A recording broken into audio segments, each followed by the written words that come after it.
কখনো আমাকে এবং আপনাকে জাস্টিস ন্যায় বিচার দিতে পারে না। গণতন্ত্র জালেম তৈরির কারখানা, গণতন্ত্র খুনি তৈরির কারখানা, গণতন্ত্র ফ্যাসিবাদী তৈরির কারখানা। গণতন্ত্র একটি ব্যর্থ সিস্টেম, গণতন্ত্র একটি জালেম সিস্টেম, গণতন্ত্র মুসলিমদের জন্য ধোঁকা। গণতন্ত্র কখনো আমাকে আপনাকে ন্যায় বিচার দিতে পারে না। আপনি যে বলছেন জুলাই মাসে 2000 ছাত্রকে হত্যা করেছে, কে করেছে? গণতন্ত্র করেছে। ফ্যাসিবাদী সে তার ক্ষমতাকে টিকে রাখার জন্য পুলিশকে বলেছে তুমি নির্বিশেষে গুলি চালাও। তাহলে সে তার গণতন্ত্র নামক ক্ষমতাকে টিকে রাখার জন্য সে মানুষদের ওপর নির্বিশেষে গুলি চালিয়েছে। তাহলে কে চালাতে বলেছে? গণতন্ত্র বলেছে। তাহলে গণতন্ত্র পৃথিবীতে আজ কোথায় সার্থক হলো? গণতন্ত্র তো আজ মুসলিমদের মাঝে প্রশ্নবিদ্ধ হয়ে উঠেছে। অতএব প্রিয় মুসলিম ভাই বোনেরা, এই গণতন্ত্র থেকে আমাদের প্রত্যেকের উচিত এই গণতন্ত্র থেকে ফিরে আসা।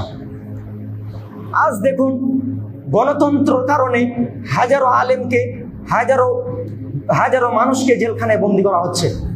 আমরা দেখেছি বেশ কিছুদিন পূর্বে কোনো এক দোকানদার ব্যক্তিকে পাথর দিয়ে হত্যা করা হয়েছে।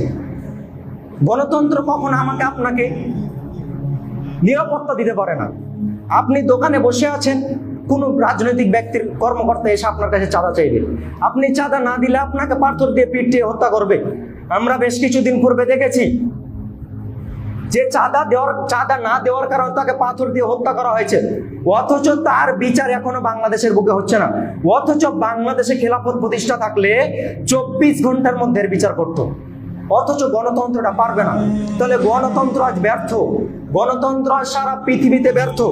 কিন্তু এরপরও কেন মুসলিমরা কথা তুলছে না যে আজ আমরা গণতন্ত্র চাই না, আমরা খেলাফত ব্যবস্থা চাই?